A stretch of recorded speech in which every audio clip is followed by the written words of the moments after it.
하나님 말씀 우리 빌립보서 1장 12절에 24절입니다. 빌립보서 1장 12절에서 24절까지 제가 한 절과 여러분이 한 절과 마지막 절 같이 읽도록 합니다. 빌립보서 1장 12절에서 24절.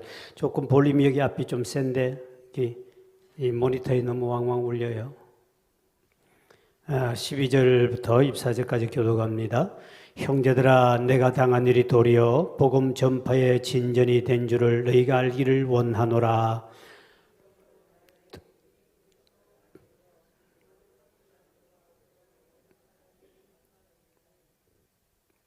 넘어가고 14절. 형제 중 다수가 나의 매임으로 말미암아 주 안에서 신뢰함으로 겁없이 하나님의 말씀을 더욱 담대히 전하게 되었느니라.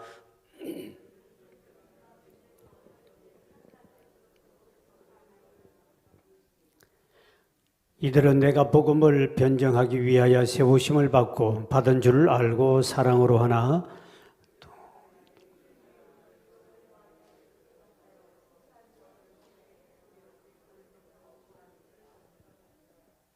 그러면 무엇이나 거칠애나 하나 참으로 하나 무슨 방도라든지 전파되는 것은 그리스도니 이로써 나는 기뻐하고 또한 기뻐하리라.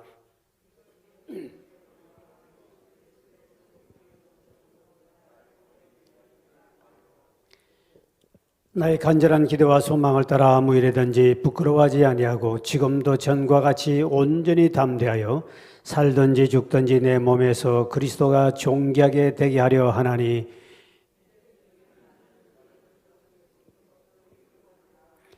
그러나 만일 육신으로 사는 이것이 내일의 열매일진데 무엇을 택해야 할는지 나는 알지 못하노라.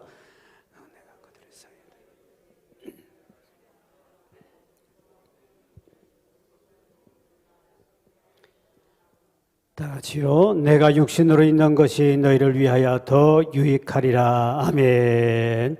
또 만나서 반갑습니다. 우리 옆 사람 인사합니다. 할렐루야. 반갑습니다.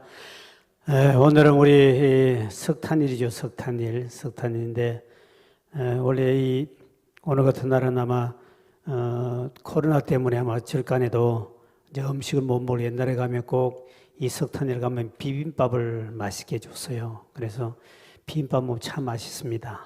그러니까 원래는 아마 코로나 때문에 아마 음식 먹는 것도 아마 절간에도 사용하니까 아마 절간 상당히 어려울 것 같아 내가 보니까요. 아니 내가 그 뉴스 아직 못 봤는데 몇 명만 오게 만들고 뭐 그렇더만 큰 절간에도 교회처럼 이제 이게 통제가 되기 때문에 절간에는 음식을 먹어도 될까 말까 배고픈 사람 먹어도 괜찮아요. 근데 절간에서 이렇게 하는 비빔밥이나 이거는 신 앞에 드리는 제사 음식이 아닙니다. 그거는 밑에 보살님들이 해요. 그래 보살님들 하기 때문에 맛있게 잘해요. 그러니까 그거는 그냥 그분들이 음식을 하는 사람들이기 때문에 그 음식은 먹어도 여러분 큰 문제 없어. 그러나 그 끓임직하거든 그런 곳에 가지도 말고 먹지도 마는 것이 훨씬 유익하겠죠. 그러나 일반 볼 때는 그건 아무런 문제가 없어요. 왜냐하면 그러면 우리가 불교 믿는 집안의 식당에 가지 말아야 된다는 뜻인데 그 보살님이란 말은 이제 불교 믿는 사람들을 보살이라고 그러거든요. 그 사람들이 하는 음식이기 때문에 그거는 뭐 신 앞에 제사 드린다든지 이게 아니에요. 불교는 그게 아니기 때문에 그냥 절간에 가서 혹시 배고프거든 가서 비빔밥 한 그릇 먹고 도이라도 이렇게 돈 천원 주든 만 원짜리 하나 주고 오면 되는 거예요. 그래도 괜찮으니까. 근데 이제 옛날에는 그 비빔밥이 하여튼 절간에 제일 맛있어요. 왜냐하면 가면 그 나물을 주로 많이 고기를 잃지 않잖아요. 왜냐하면 중들은 고기를 잘 안 먹기 때문에 이제 그렇게 하는데 어떻든 요즘에 이제 많은 이것이 바뀌었죠. 많이 바뀌었는데 문화도 제가 그 우리 집엔 절이 있었기 때문에 이 4월 초팔 같은 엄청난 돈 버는 날입니다. 이 등 하나 제일 큰 것 위치에 따라서 금액이 뭐거든 1,000만 원, 1,000만 원, 500만 원, 100만 원, 10만 원, 저 뒤에는 뭐 싸구려 뭐 그런데 이게 중심의 크기 실제로 그 재료값은 뭐 100분의 1도 안 들어가겠죠. 얼마 아닙니다. 종이로 만들기 때문에. 그런데 그걸 어디에 다느냐 크기가 얼마냐 따라서 이게 1,000만 원 될 수도 있고 1억짜리가 될 수 있어요. 저도 옛날에는 모르고 저희 이제 회사에서 직장에서 돈을 벌었기 때문에 그 절간에 올라가서 스님에게 스님 제일 비싼 거 얼마입니까?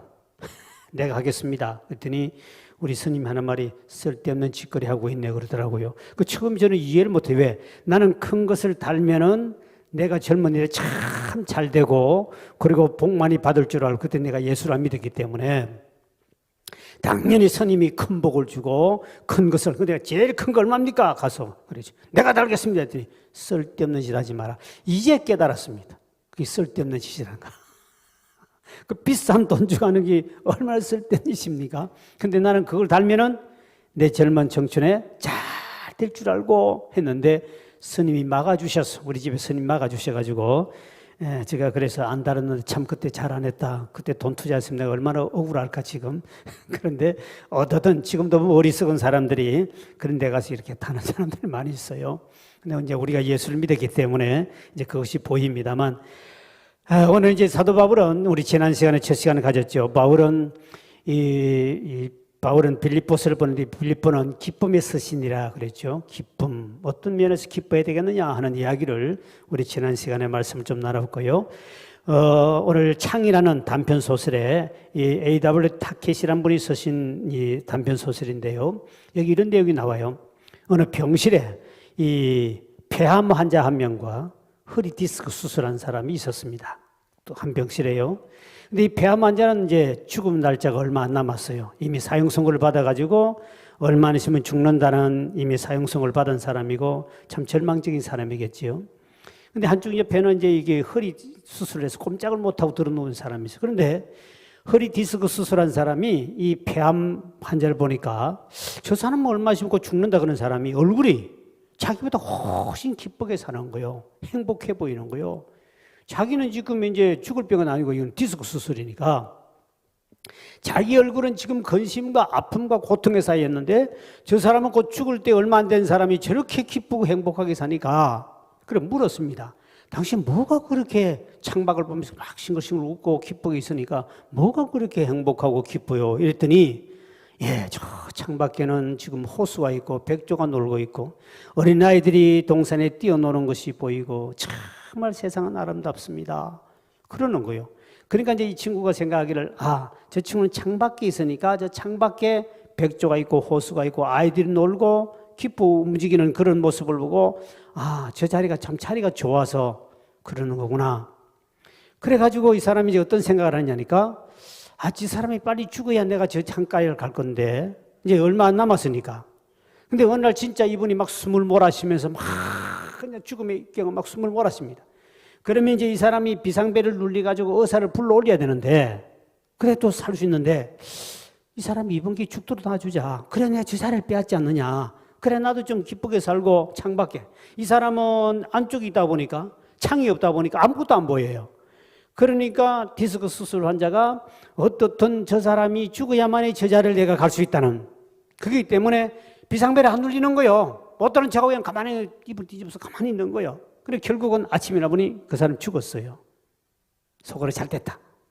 그리고 이제 이 사람 시체가 나오고 간호사 보고 나 저 창가를 좀 옮겨주시오. 그래서 이제 이 사람이 허리 디스크 수술 환자가 창가로 갔습니다.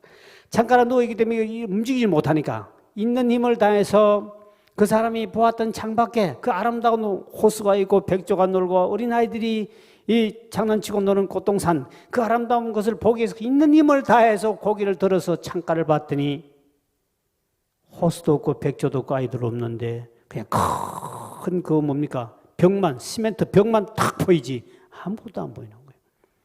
그때 본인이 깨닫는 거예요.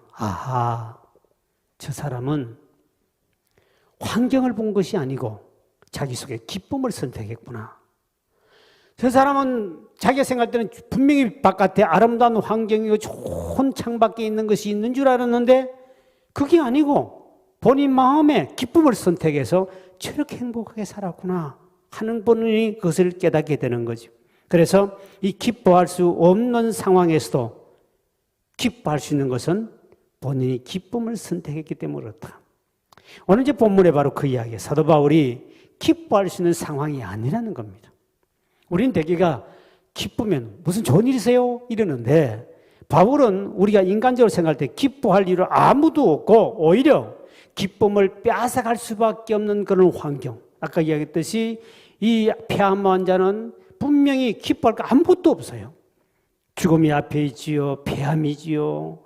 바깥에 보면 벽밖에 보이지 않죠. 그럼에도 불구하고 그가 선택을 기쁨을 하다 보니까 얼굴과 모든 삶 속에 기쁨이 흘러 넘쳐듯이 바울도 바로 그 이야기를 하고 있는 거예요. 우리가 신앙생활 하다 보면 바울은 모든 매사에 다 기쁨을 했습니다. 우리 지난 시간도 함께 나눴습니다만 오늘 빌립보서 1장 4절을 보십시오. 이렇게 바울은 고백합니다. 시작. 간구할 때마다 너희 무리를 위하여 기쁨으로 항상 간구함.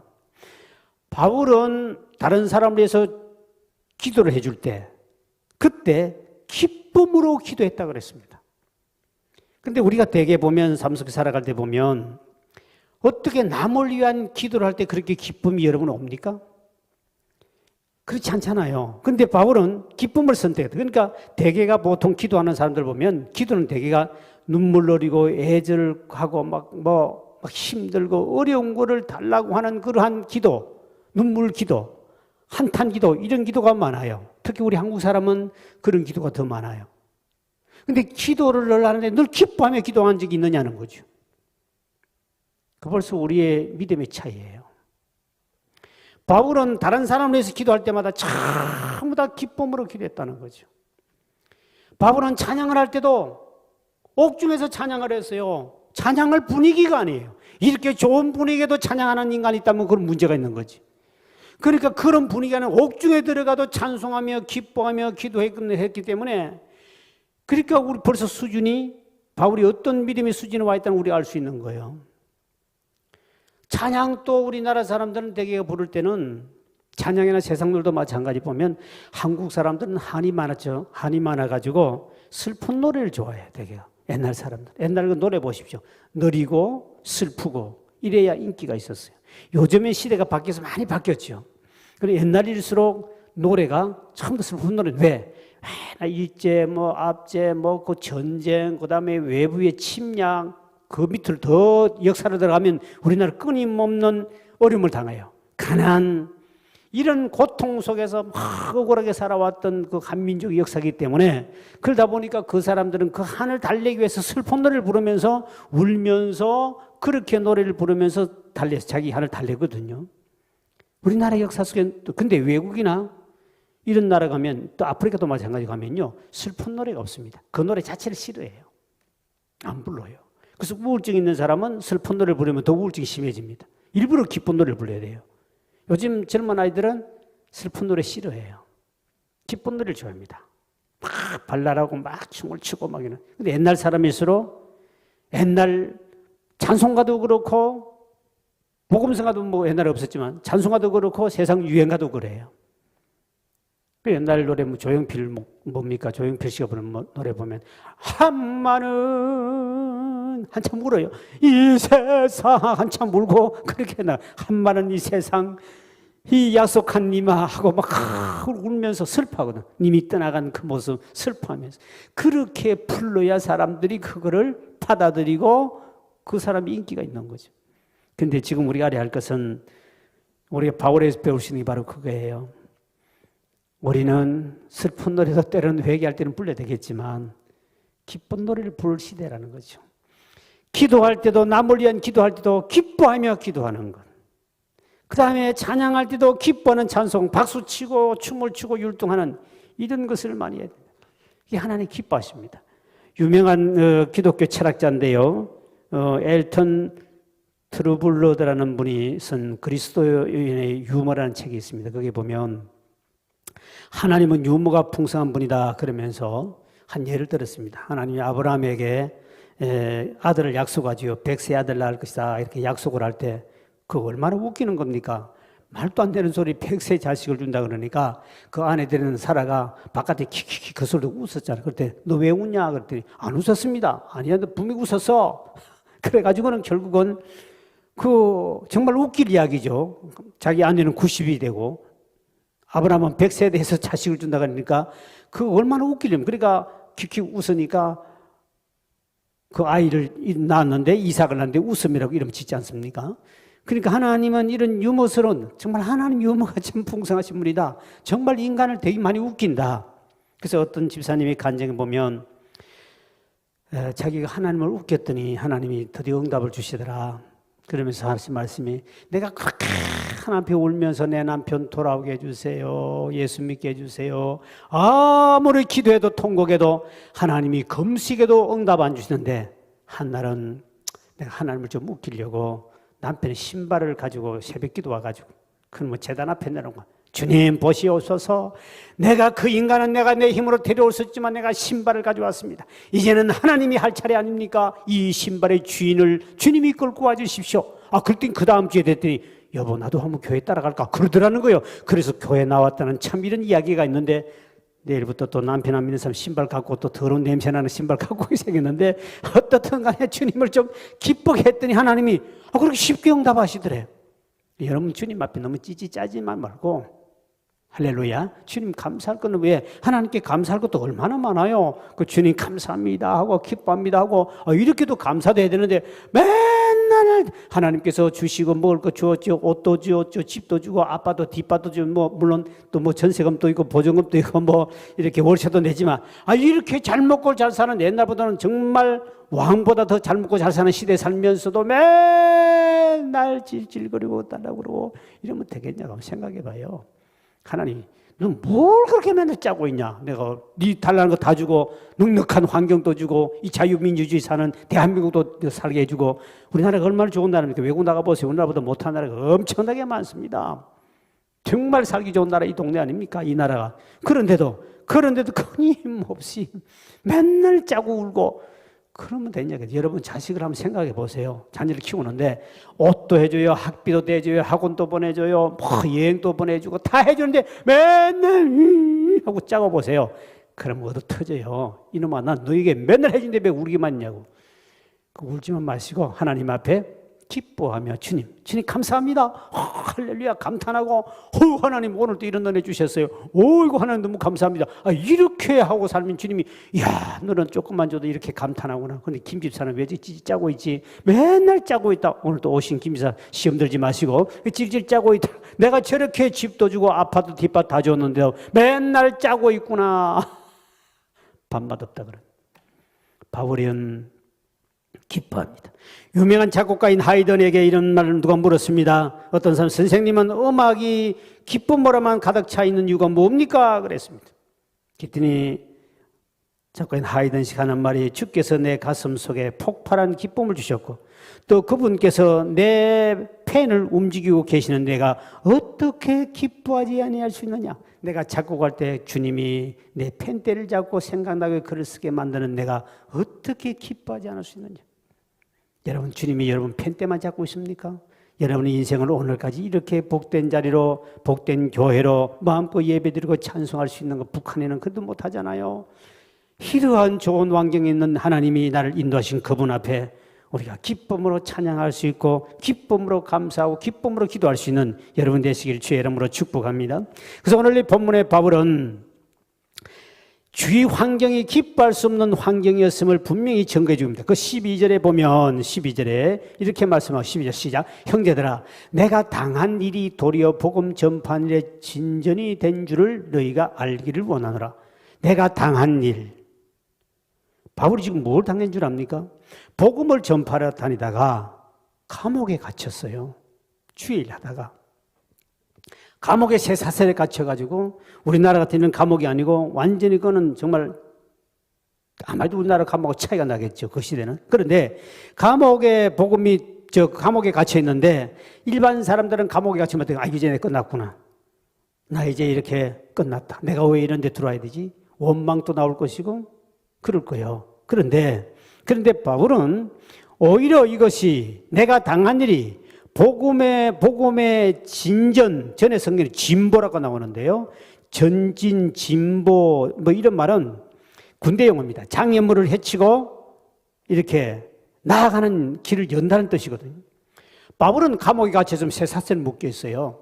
그런데 하나님이 본인이 기뻐하면서 하는 말이 형제들아, 내가 당한 일이 오히려 복음의 진전이 있었다. 내가 복음을 전하기 위해서 살아가는데 나는 감옥에 갇힌 복음을 전하지 못하지만 그런데 새로운 복음의 문이 열렸다 이 말이에요. 그래서 바울이 나는 기뻐할 수밖에 없다.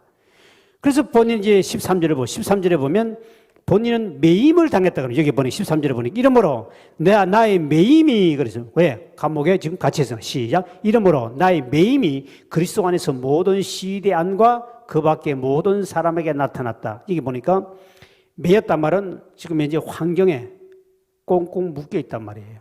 쇠사슬도 묶여 있고 감옥에 들어가 있다. 그런데 나의 매임이 그리스도 안에서 온 시위대 안과 기타 모든 사람에게 나타났다. 온 시위대라는 말은 우리나라 청와대 경호원과 같은 거예요.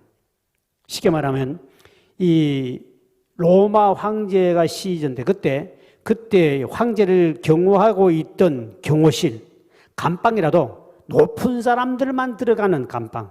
쉽게 말하면 높은 사람들만요. 그 들어가는 감방에 이제 바울이 갇힌 거예요. 그게 일반 죄수가 아니고 이 우리나라 같은 아주 높은 사람들만 가는 감방을 따로 했는데 조금 특이하겠죠. VIP겠죠. 그러니까 그 감방에 지금 들어가 있는데 그 감방에는 교대를 하는데 앞에서 이제 교대를 하는데 네 교대 아니면 6교대를 해요. 몇 시간마다 계속 바꾸는 거예요. 그러니까 바울이 그 나오는 사람 경호원들은 전부 다 장교급이에요. 밑에 쫄병들이 아니고 여기는 전부 높은 사람이기 때문에 그것도 그만큼 맞게끔 높은 사람들을 전부 다 거기 경호를 맡게 해놔요. 그러니까 바울이 그곳에서 높은 사람에게 복음을 전할 수 있는 기회가 온 거예요. 왜? 본인은 그 사람을 못 만나는데 바울이 갇혔던 그곳에는 이 경호실처럼 특수한 정치인들만 들어가는 곳이다 보니까 전부 다 거기에 왔다 갔다 하는 사람은 전부 다 높은 사람들만 있는 거예요. 그러니까 그 사람들에게 4교대에서 6교대를 하니까 하루에 최하로 4명을 만날 수 있는 거예요. 그러니까 바울이 그 감옥에 있으면서 지키는 사람에게 다 높은 사람이니까 한 사람이 복음 전하고 나면 또 다른 놈이 오고 또 사람 전하고 오히려 높은 사람에게 복음을 전할 수 있는 복음의 진전, 복음의 진보가 있었다는 거예요. 그러니까 그 결과로 말미암아 어떤 열매를 맺는가? 4장 22절에 보면 이런 열매를 맺었습니다. 시작. 모든 성도들이 너에게 문안하되 특별히 가이사의 집 사람들 중 몇이니라. 이 가이사의 집이란 말은 바울이 로마 감옥에서 이제 편지를 쓰면서 하는 말이 가이사 집에 있는 사람 몇 도 있다. 이 말은 이 가이사는 로마 황제 치고거든요. 그러니까 로마에서 강력한 행사를 할 수 있는 높은 관직에 있는 사람, 이 사람들도 예수 믿고 지금 나와 함께 너희들에게 편지를 쓰고 문안하고 있다 이 말이에요. 그러니까 바울은 그만큼 그들을 완전히 예수 믿게 만들어버렸다는 거죠. 바울이 감옥에 같이 있으면서 높은 사람이 오니까 내가 바깥에서 전도하러 쫓아다니면 해봐야 길거리 사람들 받고 전도 못했는데 내가 감옥에 갇혔더니 높은 사람들이 다 오니까 그들을 전부 다 전도를 해가지고 로마의 높은 사람들, 관직인 사람을 가이사에 있는 사람들, 그 사람들을 다 전도했다는 거예요. 그러니까 바울이 오히려 기뻐하지 않을 수 없다. 내가 목적이면 난 이방인의 복음 전파를 다니는 사람이 아니냐. 그런데 길거리 다니면서 해봐야 내가 몇 명 하겠느냐. 그런데 내가 감옥에 갇혔더니 너희들 걱정하지 마라. 내가 감옥에 걱정하지 마라. 왜? 내가 감옥에 갇혔더니 이 감옥은 높은 사람들이 오는 곳이라 다 이런 사람들 나를 만나게 했으니 하나님이 이때라 싶어서 그들에게 복음을 전했더니 그들이 예수 믿게 되고 높은 관원들이 믿으니까 뒤에 로마가 기독교 국가 될 때는 얼마나 큰 힘을 발휘했겠어요. 그러니까 이들에게 복음을 전할 수 있었다. 바울은 기뻐할 수밖에 없는 것은 환경이 그런 것보다도 하나님은 어떤 환경 속에도 본인이 기뻐할 수밖에 없는 것은 로마서 8장 28절에 우리가 알거니와 하나님을 사랑하는 자 곧 그 뜻대로 부르심을 입은 자들에게는 모든 것을 합력하여 선을 바꿔주시기 때문에 선을 이루어주시기 때문에 하나님은 화가변에 복도 만드시고 안 좋은 환경이 오히려 전화위복이 돼가지고 더 많은 일을 할 수 있는 열매를 맺게 하신 분이 하나님이기 때문에 바울은 나는 이렇게 기뻐한다 그랬습니다. 그리고 우리가 항상 기뻐하란 말은 우리는 감옥에 갇혀 있는 그도 안 갇히게 해달라고 기도하잖아요. 그죠? 그런데 감옥에 갇힌 것을 더 기뻐하라. 그래 여러분 감옥에 가는 그래 일부러 감옥 가란 말은 아니니까 나쁜 짓 하지 마시고 그런데 하나님 제발 감옥에 안 가게 해주세요 이러지 말고 하나님이 뜻이라면 가게 하소서. 그런데 가다는데 절대 낙심하지 않게 하소서. 그곳에 하나님 뜻을 알게. 지난번에 우리 그 다니엘 기도회 하신 분 그 강사님 봤지요? 그분은 감옥에 가가 주님을 만난 거예요. 목사인데도 그 감옥에 진짜 깊이 주님을 만나게 되는 거예요. 그 아이 학생이 잘못된 고발하는 바람에 자기가 그냥 감옥에 들어간 거 아니에요. 그래 들어갔는데 근데 본인이 그곳에 가서 주님을 깊이 만나는 거예요. 성경에 바울도 옥중에서 주님이 직접 역사하는 천사가 내려오고 옥문이 흔들리고 지진이 나는 것, 그리고 감옥 가는 곳마다 복음이 전파돼서 예수 믿게 만들고 세례받게 만드는 이런 놀라운 역사가 감옥을 통해 일어났다. 베드로도 옥에 갇혔죠. 옥에 갇혀서 어떤 체험을 합니까? 천사 어디 옆구리 발길을 차가지고 일어나라. 정신없이 나왔는데 보니까 쇠사슬 다 풀어주고 옥문 또 열어주고 탁 밖에 나오고 정신을 차려보니 천사는 간데없고 이게 꿈이 아니에요. 생시요. 언제 체험했지? 그 놀라운 체험을 감옥에 갇혔을 때. 그리고 원망할 필요 없다는 거예요. 그리고 우리 삶 속에 살아갈 때 여러분의 생각대로 안 되는 것, 믿음 생활을 하고 있는 생각대로 안 되는 것이 복인 줄 믿는 자가 복이 있습니다. 여러분 생각대로 되면요, 우리 생각대로 착착착 이렇게 되면 뭐가 잘 될 것 같지요. 근데 여러분 생각대로 안 되는 것이 복이 얼마나 많은지 몰라요. 여러분 구약의 요셉을 보십시오. 요셉이 자기 생각대로 하나도 된 것 없습니다. 꿈을 꿔서요. 어마어마한 비전이 꿈입니다. 별들이 곡식단이 자기 앞에 절을 하고 대단한 사람이 됐다는 꿈을 꿨지만 그 꿈꾼 이후로부터 형님들에게 인신매매를 당하고 구릉등에 집을 던짐을 당하고 보디발에서 억울한 누명을 쓰고 감옥에 갇히고 또 자기 뜻대로 생각대로 된 건 하나도 없습니다. 안 되는 것이 얼마나 큰 복이었는지 뒤에 가서 애굽의 총리가 되고 난 다음에 깨닫게 되는 거지요. 형님들이 앞에 무릎을 꿇게 되고 내가 감옥에 갇힌 것도 하나님 뜻이었고 보디발이 누명 쓴 것도 억울하게 생각하지 말 것은 누명을 쓴 것도 그것도 하나님의 뜻이죠. 왜? 누명을 써야만이 감옥에 갈 수 있으니까. 감옥에 들어가서 하나님께서도 거기에서도 높은 장관들을 만나게 되고 이게 모든 걸 돌아보니까 안 된 것 속에 하나님이 역사가 일어나 왔다. 그럼 여러분 안 되는 것이 복이요. 여러분 자꾸 기도대로 되는 것이 복이라고만 생각하지 안 되는 것이 복이라고요. 그거 철저히 깨달아야 돼요. 그걸 안 하면 인생 정말 피곤하게 삽니다. 왜 안 됩니까? 빨리 성질은 개떡같이 급해가지고 믿음도 없으면서 팍 네 생각대로 되면 너는 망하고 주변도 망하고 너도 망할 일이 있다는 거죠. 그리고 우리는 자꾸 내 뜻대로 하지 말고 주님 뜻대로 살기로 했네. 할렐루야. 내 뜻대로 하지 말고 하나님 안 되는 것이 복입니다. 망한 것이 복입니다. 안 되는 것이 복입니다. 늦게 된 게 복입니다. 이거를 그대로 어떤 환경 속에라도 하나님이 로마서 8장 28절의 말씀처럼 모든 것을 합력해 선을 바꾸신 하나님을 확실히 믿는다면 제 인생 살아온 가운데도 안 될 때 하나님이 기적이 일어났고요. 힘들 때 주님의 능력을 보았고요. 죽었구나 할 때 사는 기적이 나타났고요. 고난이 크면 클수록 축복이 컸고요. 그 수학 공식을 모르면 절대로 인생은 여러분 힘들게 살아가요. 그러니까 자유함이 있는 거죠. 안 돼도 하나님의 뜻. 난 지난번에 터키 쪽으로 해서 성지순례 갔을 때 그게 알라신을 믿는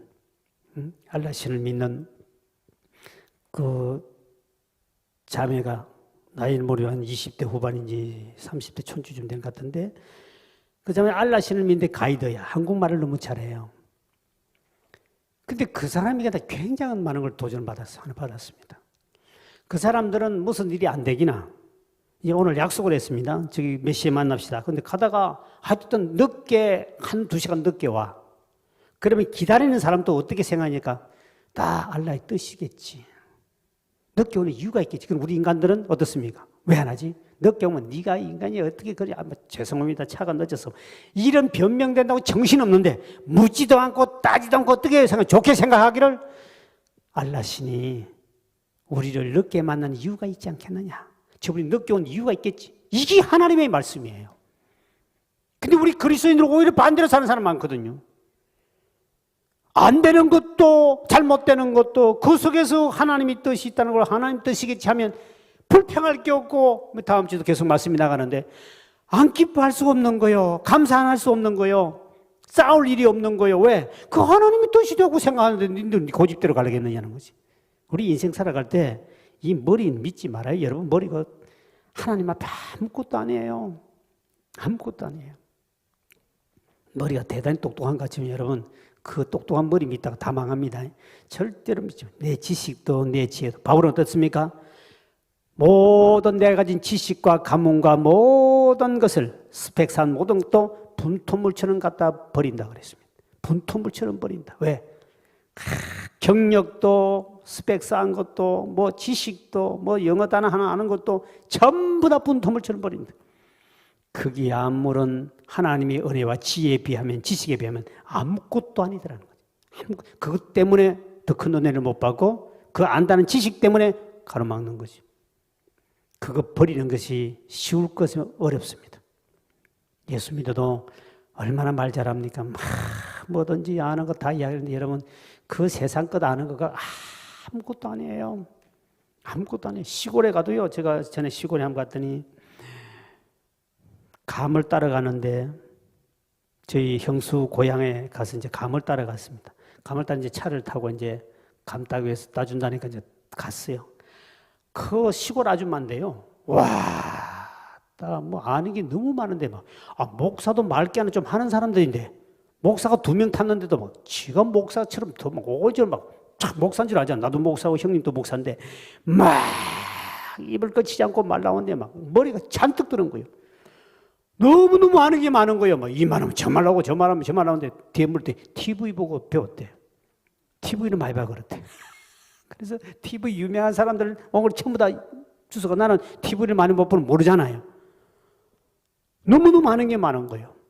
근데 우리 믿음의 사람들이 이런 세상 것을 많이 알면 알수록 여러분 주님 앞에 나아가는데 이게 엄청난 장애물인 거 아십니까? 저도 주님께 예수 믿기 전에 가졌던 그게 굉장히 귀한 줄 알고 막 붙잡으려고 그랬지만 하나님 그거 하나 버리는데 상당한 고통을 줬어요. 그거 버리고 멍청하게 목회를 해야 이게 목회가 되더만. 내가 목사 되고 나 알았습니다. 하나님 앞에 멍청한 사람이 복 받아요. 그 사람이 마음이 온유한 사람이고 지 머리 안 굴리고 지 생각 안 하고 지 믿음 안 나타내고 주님을 전적 의지하거든요. 전적으로 의지해요. 세상에도 보면 조금 정신이 이상한 애들은 늘 웃고 살더라. 웃고 살아요. 정신이 올바른 인간들은 맨날 찡거리고 돈도 벌어야 되고 저걸 뭐 빼앗아야 되고 저것과 어떻게 싸워 이겨야 되고 누가 경쟁해야 되고 하는데 조금 정신이 이상자. 우리 교회 그 집사님 거기에 가면 360을 내고 웃어요. 이러고 나는 처음에 진짜 나보고 좋아해서 웃는 줄 알았더니 항상 웃더만 보니까. 근데 우리 예수 믿는 사람도 그렇게 살아요. 어떻게 보면 정신병자처럼 사는 사람이 훨씬. 그래서 누가 그러더만 정신 이상자 이렇게 웃고 사는 그 정신 이상자는 암병은 절대로 안 걸린대. 왜? 맨날 웃으니까. 그렇게 말이 맞아요. 왜? 오늘 우리 그리스도인들이 그렇게 살아야 되는데 너무 아는 것이 많고 너무 내 생각대로 살다 보니까 이게 가로막히는 거예요. 오늘 바울이 뭐예요? 바울이 구약의 요셉도 마찬가지로 그 인생을 경험하면서 하나님이 안 되는 게 복이구나. 나 이럴 줄 몰랐다. 그렇게 성경을 가르친 데 불구하고 악자까지 내 생각대로는 뭐를 꺾어야 되고 해결해야 되고 완격해야 되고 이루어야 되고 막 목표를 설정하고 가려고는 그 어리석음 다 내려놓아야 돼요. 그래야 주님이 놀라운 은혜를 체험하는 거예요. 그래야 기쁨이 항상 있지. 그 못 이루면 이루기 위해서 참 또 어째가 끙끙거리고 기도도 울미해야 되고 막 철회해야 되고. 왜? 그렇게 하면 힘들게 사는 거죠. 기쁘게 살아야 되는데 왜 힘들게 삽니까? 짜증스럽게. 그게 벌써 뭐냐? 바울에게 배울 수 있는 게 뭐냐? 바울은 벌써 그 영 속에 환경이 좋아서 기뻐 산 것이 아니고 환경을 초월한 내 마음에 주의 기쁨이 충만하기 때문에 그 속에도 기뻐하는 거예요. 이게 참된 기쁨이요 행복인 줄 믿으시기 바랍니다. 바울은 주위 사람들에게도 주위 사람들 때문에 정말 이 감옥만 환경만 안 좋은 것이 아니라 주변에 있는 사람들이 엄청난 고통을 받았어요. 그런데도 바울은 기뻐합니다. 자, 15절에서 17절까지인데요. 자, 시작. 어떤 이들은 투기와 분쟁으로 어떤 이들은 착한 뜻으로 그리스도를 전파하나니 이들은 내가 복음을 변증하기 위하여 세우심을 받은 줄 알고 사랑으로 하나 또 그들은 나의 매임으로 괴로움을 더하게 할 줄로 생각하여 순수하지 못하게 다툼으로 그리스도를 전파하느니라. 이들은 나오죠. 이들은 누구냐? 바울 편에서 바울을 사랑하고 바울을 존경하는, 쉽게 말하면 바울을 사랑하고 존경해주는 그 교인들이 있은 거예요. 그런데 반대로 그들은 이 말은 바울이 감옥에 들어가서 잘 됐다, 저 인간 목사님 다시 못 나오게 해주옵소서. 그러면서 그 반대파에 있던 교인들이 있은 거예요. 저분이 안 나오면 내가 설교하지 뭐. 그게 교사도 있었고 설교가도 있었고, 바울을 미워하는 다른 파들이 있었는데 이들은 시기를 해가지고 바울이 감옥에 갇혔다니까 잘됐다, 감옥에 갇혀보니 잘됐다. 여러분, 같은 교회 안에 신앙생활을 같은 예수를 믿어도요, 이런 파가 어디 가나 있어요. 그것도 하나님이 그렇게 만들어요. 왜? 예수님께도 사랑하는 제자들, 예수님의 12제자가 있었지만 예수님이 직접 뽑아 세운 사람 중에도, 그 중에도 예수를 팔아먹는 인간을 꼭 심어놨어요. 왜? 그래서 하나님이 역사를, 십자가의 사건을 이루고 구원을 이루고 하기 때문에. 그래서 어디가나, 여러분 다음 주에 한번 설교 나올 거예요. 모든 사람이 나를 사랑하고 나를 존경하고 나를 좋아하려고 그런 기대를 갖는 자체는, 여러분, 그건 죄입니다. 그건 있을 수도 없는 겁니다. 그거는 예수님도 그렇지 않았기 때문에 그렇게 인정받으려고 하면 안 돼요. 어디로 가나 나를 미워하는 인간이 있어요. 그 심리학에서는 7대 2대 1이라고 그래요. 7명은 다 무관심해요. 네가 잘 되다만 관심 없습니다. 2사람은 나를 미워해요. 1사람만 나를 좋아해요. 비율이 그런 거예요. 근데 우리 욕심이 생겨 모든 사람이 나를 좋아하고 존경해 주기를 원하는데, 그거는 잘못된 거예요. 그건 있을 수도 없고 그런 사람이 이 지구상에도 없었어요. 예수님이 그렇게 위대해도 수많은 사람이 예수를 죽이려고 그러고, 스데반, 바울 그렇게 능력 행해도 반대 죽이고자 하는 사람이 항상 따라 붙었어요. 그래, 바울이 지금 감옥에 갇히니까 막 한쪽편은 우리 목사님 감옥에 가지고 어떻게 합니까? 하나님이여 좀 풀어주십시오 하고 막 이렇게 울며 불며 기도하는 사람도 있었고, 막 바울을 위해서 우리는 바울이 전도하지 못한 우리 전도해야 되겠습니다 하고 나가서 전도를 대신하는. 왜? 바울이 옥에 갇혔으니까 전도 못한 우리가 대신하겠습니다. 바울이 우리도 십자가 짊어지고 전도를 나가겠습니다 하고 막 노방주 나가는 거예요. 그런데 반대편에 있던 사람들이 어떻게 생각했냐? 하나님 잘 됐다, 저 인간 안 나왔으면 좋겠다. 그러면서 그들도 더 열심히 악한 마음을 가지고도 복음을 전파하기 때문에, 그래서 바울은 이러한 인간관계도 불구하고 나는 기뻐하고 기뻐한다. 18절에요. 18절 시작. 그러면 무엇이냐? 거칠애로 하나 참으로 하나 무슨 방도로 하든지 전파되는 것은 그리스도니 이로써 나는 또 기뻐하고 또한 기뻐하니라. 내가 미워가지고 전도를 나가는 인간은 또 전도니까 기뻐. 나를 사랑해서 내가 전도하지 못한 것을 자기들이 하겠다 그러고 선교지를 나가고 선교사를 나가고 복음을 전파를 나가는, 그것도 전도가 된 열매는 전도니 기뻐한다. 그러니까 바울이 마음이 얼마나 넓고 기뻐할 수밖에 없는 환경이 보세요. 우리 같으면 하나님 설교가 저럴 수 있습니까? 섭섭합니다. 저 인간들이 나를 이렇게 옥에 갇혔더니 세상에 그렇게 좋다고 저러니 저게 인간입니까? 저게 내가 키운 사람입니까? 하고 막 분을 가지고 그 감옥에서 저는 인간을 싹쓸이 하십시오, 때리십시오 이럴 건데, 바울은 할렐루야 기뻐합니다. 바울의 마음이, 이게 바로 주님 마음이에요. 예수 믿어도 우리는 어떻습니까? 나를 좋아하고 나를 존경한 사람은 사랑하고 막 축복기도 해주고 싶고, 내게 막 그냥 이유 없이 공격하고 이유 없이 내게 따지고 덤비는 사람은 저 인간은 어떻고? 여러분, 아직도 뱅뱅 속보다 좁은 인간이에요. 예수 안 믿는 사람도 마음 넓은 사람 품어요. 근데 그 인간을 못 참아가지고 그냥 막 어떻든 기도라도 저주를 하고 싶고 막 그래가지고 막 아버지 저 인간 어떻고 저떻고 그러는데, 여러분, 그는 뱅뱅 속보다 좁은 인간이에요. 주님의 은혜를 진짜 체험하고 주님의 사랑을 진짜 내가 받았다고 믿는 사람이면 그러면 안 되는 거죠. 바울을 보세요. 왜 바울이 항상 기쁘게 살 수밖에 없느냐? 환경이 그렇게 안 좋은데도 기뻐했죠. 미워하는 인간들이 50%가 자기를 공격하고 이렇게 사람들이 공격해도 나는 너희를 통하여 기뻐한다. 그 정도 우리가 바울이 넓은 마음과, 정말 바울은 그런 환경 속에도 하나님 뜻을 알기 때문에 넓은 마음을 가졌죠. 감리교의 창시자가 할 수 있는 요한 웨슬레가 영국을 변화시킨 사람이죠. 그 라이벌이 조지 휘필드라는 신학자가 있는데, 계속 이렇게 경쟁이 되니까 서로가 막 신학 그 논쟁이 많이 붙었어요. 그러니까 이제 한 분이, 목사님, 천국 가서 그 조지 휘필드라는 목사님을 만날 것이라고 생각합니까? 그랬더니 아니요, 저 분명히 못 만납니다. 그러니까 깜짝 놀래가지고, 아니 그러면 저분은 신앙관이 잘못돼서 그럼 지옥 갔다는 뜻입니까? 그게 아닙니다.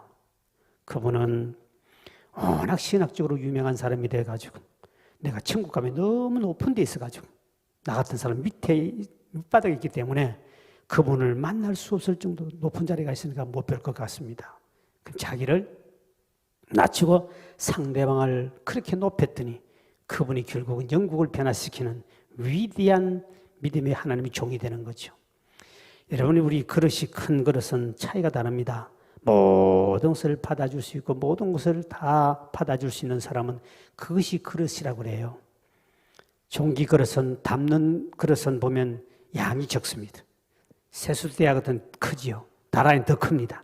이게 바로 믿음의 그릇. 사람을 얼마나 품느냐에 따라서 여러분은 믿음의 그릇이라고 그럽니다. 바울이 왜 이방인의 위대한 사도가 되죠? 자기를 핍박한 자까지 예수님처럼 축복해주고 스데반 집사도 마찬가지 자기를 핍박하고 돌을 던지는 인간들에서 축복기도 해주고 그 사람이 그릇이 큰 거예요.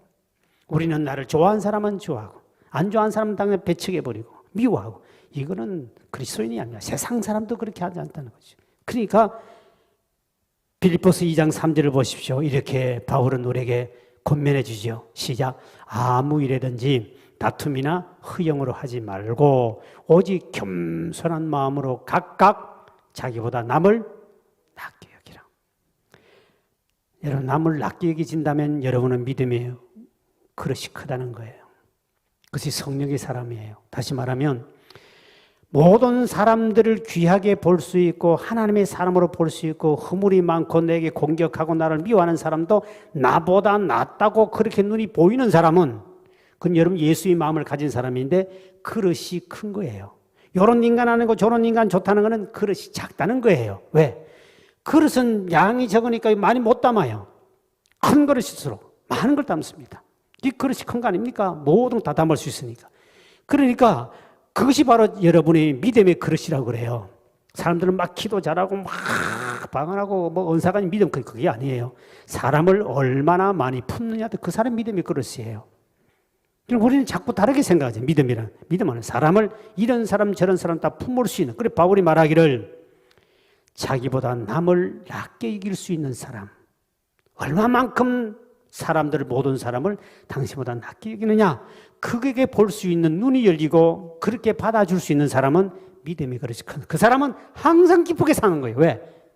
싸울 일이 없고 비판할 일이 없고 비난할 일이 없으면 왜? 그분은 나보다 위대하기 때문에 내가 존경해주고 기도해주고 사랑해줄 수밖에 없기 때문에. 그런 눈이 열리는 자가 돼야 그래야 교회도 그런 눈이 열린 사람이 많아야 많은 사람이 이곳에 와서 상처를 치유받고 은혜를 받고 복을 받지만 그러나 참 뱅댕이 속까지 좁은 인간 오면 고린도 교회처럼 가난한 인간은 저 뒤에 서 있거라. 부자는 요 좋은 자리에 앉으십시오. 건강지게 온 사람은 이렇게 귀하게 대접해주고 흥건 못한 사람은 뒷발 차버리고 그런 것은 교회가 아니죠. 주의 마음을 모르는 사람. 그래서 바울이 어떻게 늦게 예수를 만나서 주님이 제자가 됐지만 사도가 됐지만 사도 중에 사도요 성경을 13권 쓰는 사람이며 많은 교회를 세우고 다른 제자들은 꿈도 못 꿀 일을 혼자서 다 해내요. 왜? 늦게 믿어도. 왜? 이분은 벌써 그릇이 엄청나게 크지. 주님이 하신 말씀이 너는 이방인을 위하여 나의 택한 그릇이다. 정말 바울은 베드로 그 12 제자 다 합쳐도 바울만큼 미래 10분의 1도 못해요. 바울은 늦게 믿었지만 그 마음이 얼마나 넓은지 몰라요. 근데 하나님께서 모든 사람을 붙여서 교회를 세우고 막 하잖아요. 이것이 바로 뭐냐? 여러분들이 주는 거예요. 우리가 어떻게 하면 항상 기쁘게 살 수 있을까? 그런 환경의 지배를 받을 필요 없고 사람 때문에 그게 아니라 어떤 경우에도 이렇게 핍박하고 조롱하고 내게 공격하는 사람 앞에도 기뻐할 수 있고 그 사람을 나보다 낮게 여길 수 있고 어떤 환경에도 감사하며 기뻐할 수 있는 사람. 그래서 바울은 항상 기쁘게 살아라, 범사에 감사하라. 이게 진짜 나오는 사람은 행복한 사람입니다. 그것이 입에 안 나오고 안 나온 사람은 당신은 예수 믿어도 늘 그렇게 살다가 불행하게 살다 인생 끝나는 거예요. 오늘 저와 여러분이 정말 환경을 초월하고 사람을 초월해서 누리는 이 참된 기쁨, 이 기쁨이 여러분 속에 충만하길 주의 이름으로 축원드립니다. 하나님 감사합니다. 우리는 환경 때문에 때로는 울기도 하고 불평 원망도 하지만 오늘 바울을 통하여 정말 주님을 내 심령에 모신 사람은 어느 곳에나 옥중에 가도 찬송 기쁘게 하며 기도할 때도 감사함이 기뻐하며 어떤 인간 나를 핍박하고 조롱하고 이유 없이 나를 박해한다 할지라도 그 속에도 남을 낚이며 기뻐할 수 있는 이와 같은 믿음을 우리에게 허락하여 주셔서 주님 뜻대로 순종한 주의 마음을 가지고 많은 사람들에게 열매를 맺으며 모든 사람을 품을 수 있는 이와 같은 믿음의 사람이 다 되도록 은총을 베풀어 주옵소서. 이 산도 주님 앞에 귀한 예물 드렸습니다. 11조와 감사함과 1천만 예물 드려오니 주의 예물을 받아주시고 소명답하게 도와주시며 더 주 앞에 충성되며 살아갈 수 있도록 물질의 복도 도와야 주옵소서. 예수의 이름으로 간절히 축복하며 기도하옵나이다. 아멘.